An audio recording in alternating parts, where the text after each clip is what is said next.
అధ్యక్ష, ఇన్నాళ్ళు ఈ సభలో ఇంత మనం ప్రజల సమస్యలు ఆ లా అండ్ ఆర్డర్ గత 5 ఏళ్ళలో ఎలా ఉందంటే, ఒకసారి అంతకుముందు ఎలా ఉందో ఇప్పుడు ఎలా ఉందో 5 ఏళ్ళలో ఎలా ఉందంటే కంపారిజన్ చేసుకోవాలి. ఇంత డీటెయిల్గా మాట్లాడితే ఇన్నాళ్లలో ఈ సభలో ప్రజలు కాదు, ఇక్కడ ఉన్న బాధితులందరూ వాళ్ళ బాధలు చెబుతా ఉంటే వింటా ఉంటే అసలు ఆ టైంలో లా అండ్ ఆర్డర్ ఉందా లేదా అనాలి. బాధితుల్లో ఇప్పుడు ఎంతమంది మాట్లాడారు. చాలామంది మాట్లాడారు. బాబు సుధీర్, మీ నాన్నగారు నాకు చాలా దగ్గరాళ్ళు, మీకు అందరికీ ఒక సలహా ఇస్తున్నాను. మంచి మాట్లాడాలంటే మైక్లో మాట్లాడండి, అందరూ మనాళ్ళే. చెడు మాట్లాడాలంటే వెళ్ళి చెప్పండి, చెవులో చెప్పండి. దానికి మనం ఇది అలా, ఎందుకంటే ప్రభుత్వం మందే, చిన్న ఏమైనా ఉంటాయి మనం వెళ్ళి వాళ్ళకి వెళ్ళి హోంమంత్రి ఎవరెడితే చేయదు, ఎవరెడితే మాట్లాడదు, వెళ్ళి మాట్లాడాలి తప్ప మైక్లో నాకు చెబుతున్నాను. రెండోది, ఈ బాధితుల్లో ఇళ్ళు వాళ్ళు కాదు అధ్యక్ష, మీరున్నారు, గతంలో అయ్యన పాత్ర గారు ఉన్నారు.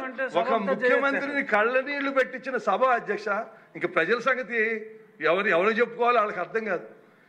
అందుకని నేను డీటెయిల్స్ మీరు మాట్లాడిన అన్నింటిలో మాట్లాడకుండా పూర్వం ఏం జరిగింది, ఇప్పుడేం జరిగింది, రాబోయే రోజుల్లో ఏం జరగదు క్లుప్తంగా చెప్తాను. చంద్రబాబు నాయుడు గారు లా అండ్ ఆర్డర్ విషయంలో ఎప్పుడు పార్టీ, కులం, మతం చూడలేదు. ఒక ఎగ్జాంపుల్, రాయలసీమలో ఇవాళ ఫ్రాక్షన్ లేదు అంటే కారణం 1995, 2004లో ఆయన తీసుకున్న చర్యలు అధ్యక్ష. దయచేసి అందరూ నచ్చుకోవాలి.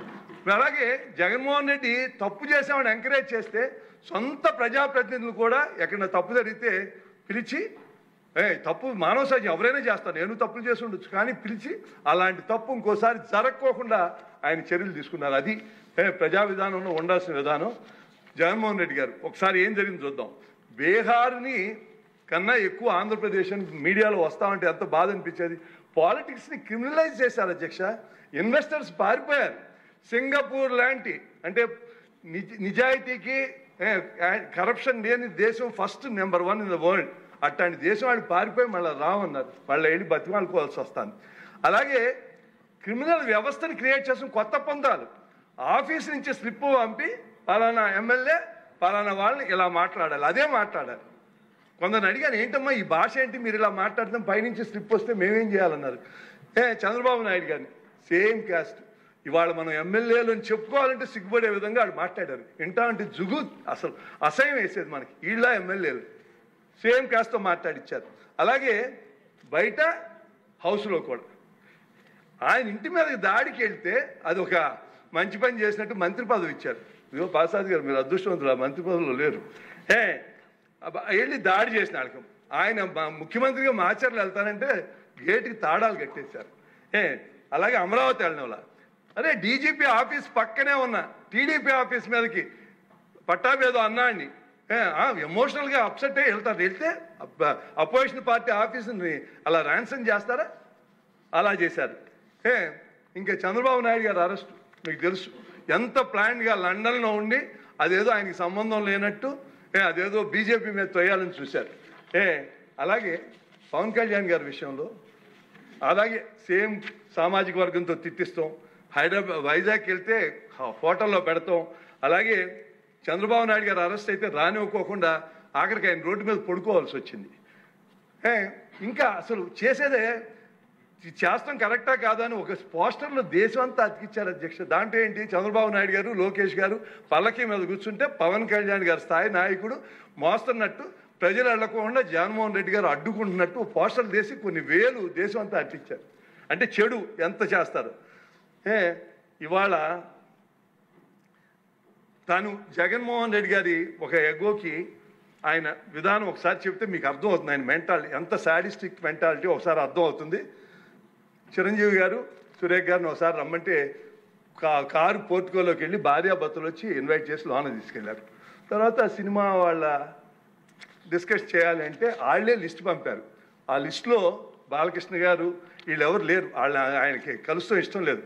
ఆయన ఎవరిని కలవకుండా రాజకీయాల్లో సంబంధం లేకుండా డిగ్నిఫై వేరేగా ఉన్న ప్రభాస్ గారిని, అలాగే మహేష్ బాబుని, రాజమౌళి గారిని రమ్మన్నారు. చిరంజీవి గారు వాళ్ళందరినీ రమ్మన్నారు. తనకు జరిగినట్టే ట్రీట్మెంట్ అని వాళ్ళు రామన్నారు. రావంటే కూడా బతిమాలి ఆయనకున్న మొహాటంతో వస్తే ఫస్ట్ షాక్ గేట్ దగ్గర కారు ఆపేశారు. అందరూ దిగి నమ్మన్నారన్నారు. అదేంటి అనుకుని వెళ్ళారు. లోన సెకండ్ షాక్ ఇంత పెద్దాన్ని పిలిచి ముందు పోసాని మురళీకృష్ణ ఎట్టంటాను కూర్చోబెట్టి అనుకున్నాను. మూడో షాక్, సీఎం గారు మిమ్మల్ని కలవట్లేదు, సినిమాటోగ్రఫీ మంత్రి వచ్చి మీకు చెప్తారన్నారు. అప్పుడు చిరంజీవి గారు కొంచెం గట్టిగానే ఏంటి మీరు పిలిస్తే మేము వీళ్ళందరినీ తీసుకొస్తే ఆయన రానంటారంటే వచ్చారు. వస్తే ఆయన మంచిగా పెద్దగా ఆయన ఒక రిక్వెస్ట్ చేస్తే, ఒక నిమిషం మీరు తండ్రి లాంటి వాళ్ళు సినిమా ఇండస్ట్రీని జాగ్రత్తగా చూసుకోవాలి, అది బయటికి రిలీజ్ చేసి ఎంత అవమానం చేశారని, ఇంతకన్నా సాడిస్ట్ మెంటాలిటీకి ఇంకేం ఎగ్జాంపుల్ కావాలి? వాళ్ళని అవమానం చేయాలా? వాళ్ళు బతుకు వాళ్ళు ఎవరు సంబంధం లేకుండా ఉన్నారు. అలా చేసి అలాగే మనం ఈ సభలో చూద్దాం. మీ పరిస్థితి ఏంటి అధ్యక్ష?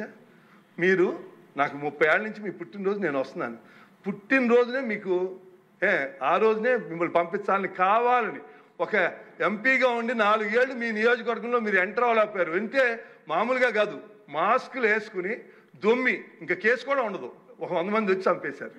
మీరు వెళ్ళలేని పరిస్థితి. 4 ఏళ్ళు వెళ్ళగలిగారా? ఒక ఎంపీని కింద పడుకోబెట్టి, కింద అంటే టేబుల్ మీద పడుకోబెట్టి కాళ్ళు పందిని పైకి ఎత్తినట్టు కాళ్ళు పైకి ఎత్తి ఇంతంత పొడుగు లెదర్ ఆటలతో పెట్టి కొట్టి చూసి ఆనందించారు అధ్యక్ష. ఏంటిది? ఎక్కడికి వెళ్తాంది అసలు మనం? ఇవాళ ల్యాండ్ ఆర్డర్ గురించి వాళ్ళకి మాట్లాడే హక్కు ఉందా? ఒక్కసారి ఆలోచించండి. మీరు కాదు, ఇక్కడ ఎంతమంది ఉన్నారు? అచ్చెన్నాయుడు పాత వాళ్ళ అన్నయ్య గారు కేసు పెట్టారని అచ్చెన్నాయుడు కొంచెం గట్టిగా మాట్లాడతాడని తీసుకొచ్చి ఆపరేషన్ అయిన 3వ రోజు గోడ దూకి తీసుకెళ్ళి అరెస్ట్ చేసి ఎక్కడెక్కడో తిప్పి కేసు పెడితే నాకున్న పరిచయాలతో ప్రతిరోజు మాట్లాడేవాడిని జైల్లోనూ. అలాగే కొల్లు రవీంద్ర గారు, నరేంద్ర గారు, ఒకళ్ళు కాదు ఎంత.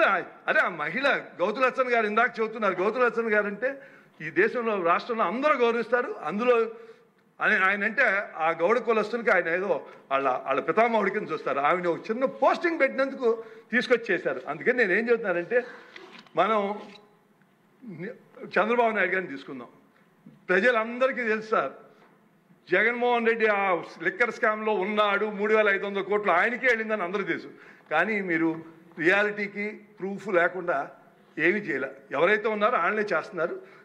ఫైనల్గా ఎక్కడికి వెళ్తుందో చూద్దాం. ప్రజలందరికీ తెలుసు మొత్తం సూత్రధారి జగన్మోహన్ రెడ్డి గారని లిక్కర్ స్కామ్లో. జగన్ మీడియా ఎన్ని అబద్ధాలు నిస్సిగ్గుగా చేస్తున్నా మనం అంటలా. సోషల్ మీడియాలో ఇప్పుడు మనకున్న హార్మోనీని కూడా చెడగొట్టాలని ప్రయత్నం చేస్తున్నారు. బాధ అనిపిస్తుంది. నాకు ఒక ఎగ్జాంపుల్ చెబుతాను, మీకు చాలామంది సభ్యులు తెలియదు. అంటే ముఖ్యమంత్రిగా ఏ రోల్ ఎవరు ప్లే చేయాలని జగన్మోహన్ రెడ్డి గారు 2017లో పాదయాత్ర చేస్తున్నారు. నేను కొల్లేరుకి 9 కోట్లు 13 కోట్ల అడ్మినిస్ట్రేషన్ శాంక్షన్ కోసం అయ్యన్న పాత్ర గారిని తీసుకెళ్ళి నేను చంద్రబాబు నాయుడు గారికి వెళ్తే ఆయన మా ఇద్దరికి 2 మాటలు చెప్పారు. శ్రీనివాస్, జగన్మోహన్ రెడ్డి పాదయాత్ర చేస్తున్నాడు, ఆయనకి ఎటువంటి ఇబ్బంది లేదు, ఫుల్ మెడికల్ టీం ఎప్పుడు 24 గంటలు ఉండేది చూడన్నారు. అయ్యన్న పాత్ర చెప్తే ఇంకా ఆశ్చర్యం వేసింది ఆయన చేసేదానికి. అంటే మనకి లోకేష్ బాబు అమరావతి పాదయాత్ర చేసే వాళ్ళని ఎంత బాధలు పెట్టారో ఈయన ఆలోచన. అయ్యన్న ఎక్కడ పాట్ హోల్ నడిచే చోట పాట్ హోల్స్ లేకుండా చూడమన్నారు. కావాలంటే స్పీకర్ గారిని అడగండి, ఇది అన్నారో లేదో అని.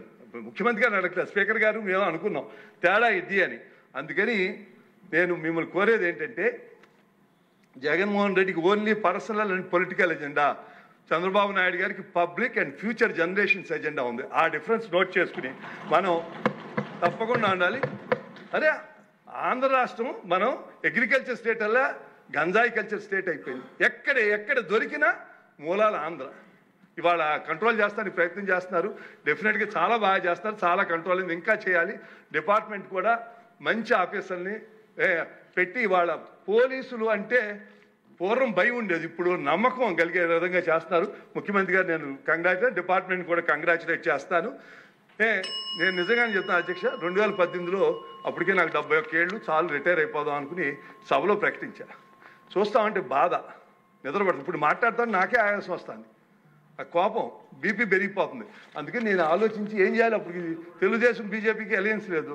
అందుకని నేను వెళ్ళి ఎవరికి ఉంది పవన్ కళ్యాణ్ గారికి సెప్టెంబర్ పవన్ కళ్యాణ్ గారికి 2023 మార్చి ఏప్రిల్లో ఫోన్ చేసి కలవాలి బాబు అంటే రండి ఇప్పుడే వచ్చేయండి అన్నారు. వెళ్ళి మీరు వచ్చి దయచేసి కైక్లూరులో నుంచండి, 2 సార్లు వస్తే చాలు, అనౌన్స్మెంట్ ఇక్కడ నుంచుంటున్నాను, 2వసారి నామినేషన్కి వస్తే చాలు, గెలిపించుకున్న బాధ్యత నేను చేస్తాను. బాధతో చెప్పా. తప్పకుండా, ఎందుకంటే మనం ఎవరో శాస్త్రం కాదు, ఈ రాష్ట్రం శాస్త్రం, ఫ్యూచర్ జనరేషన్ శాస్త్రం. ఒక నిమిషం అధ్యక్ష, నిజంగా ప్రజలు మనం ఎవరన్నా ఊహించారా ఇంత మెజార్టీలు ఇంతమంది గెలుస్తారని? మనం ఎవరన్నా ఊహించావా? ప్రజలు అమాయకులు అనుకోవద్దు. 164 సీట్లు ఇచ్చారు. దాంట్లో ఇవాళ జగన్మోహన్ రెడ్డి వచ్చి ఏమీ తెలవనట్టు మాట్లాడుతున్నాడు. అది కేసులు పెడతారు, బట్టలు ఉడదీస్తాను, అధికారులు భయపడతాను. నిజంగానే ఒక అధికారి అన్నాడు, నేను రిటైర్ ఇద్దరు కూర్చుని మాట్లాడుతున్నాను, నాకేం ఇబ్బంది ఉండదు, నేను రిటైర్ అమ్మో ఆడు కనుక గౌరవ పులివెందుల ఎమ్మెల్యే గారు కనుక వస్తే ఏం జరుగుతుందో మాకు భయం వేస్తుందండి అన్నారు. అలా భయపెడుతున్నారు. దయచేసి ఒకటి గుర్తుంచుకోండి, ప్రజల అమాయకులు కాదు. ఒక్కసారి గుర్తు చేసుకుని ఆయన మనం కూడా గుర్తు చేయాలి. పబ్లిక్ మెమరీస్ షార్ట్, అందుకని గుర్తు చేయాలి. అలాగే పెద్దలు చెప్పినట్టు justice delayed is justice denied. CBI అలే సొంత బాబాయిని చంపేస్తే 7 ఏళ్ళు అయిపోయింది. కొంచెం సభ్యులు ఎర్లీగా వెళ్ళాలి, సిబిఐకి ఒకటి పెట్టాలి. 2 అలాగే అసలు అన్ని కేసులు అన్నాడు జైల్లో ఉండి ఒకసారికి కోర్టుకు కూడా వెళ్ళట్లా. డెఫినెట్గా మనం దాని మీద ప్రభుత్వం ఏం చర్యలు తీసుకుని తెలుసుకుని ప్రజలకి ఇవాళ బాగా జరుగుతుంది, కానీ రాబోయే రోజుల్లో కూడా భద్రత ఇవ్వాల్సిన బాధ్యత ఈ ప్రభుత్వం మీద తెలియజేస్తూ ఈ అవకాశం ఇచ్చిన మీ అందరికీ ధన్యవాదాలు. మీ ద్వారా ధన్యవాదాలు తెలిసి సెలవు తీసుకుంటున్నాను. ఇప్పుడు నందమూరి బాలకృష్ణ గారు మాట్లాడతారు. అధ్యక్ష, ఇందాక గౌరవ శాసనసభ్యులు కామినేని శ్రీనివాసరావు మాడుతూ అప్పుడు అందరూ ఇండస్ట్రీ కలవడానికి వెళ్ళినప్పుడు సైకో గారిని చిరంజీవి గారు గట్టిగా అడిగితే అప్పుడు ఈయన వచ్చాడంది అబద్ధం. గట్టిగా ఎవడు అడగలేదు అక్కడ. అది మీరు అన్నారు ఇందాక, ఏదో గట్టిగా అడిగితే ఈయన వచ్చాడు మళ్ళీ కలవడానికి, లేకపోతే ఏదో సినిమాటోగ్రఫీ మినిస్టర్ కలవమన్నారు అని. ఏంటంటే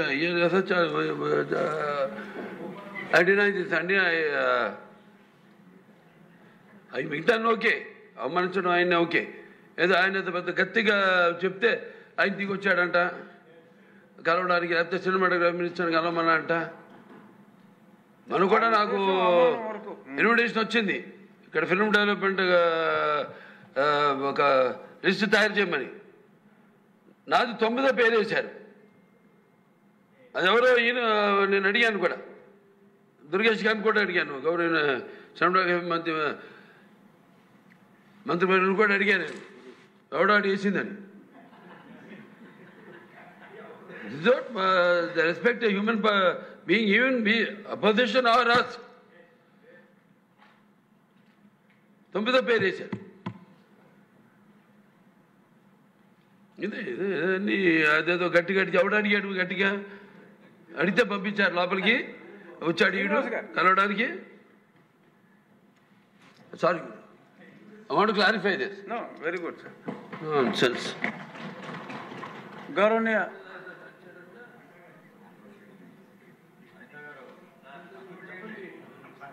అయిపోయింది. గౌరవనీయ ముఖ్యమంత్రి వర్యులు.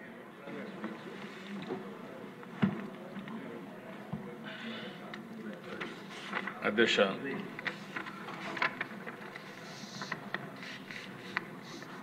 మొట్టమొదటిసారిగా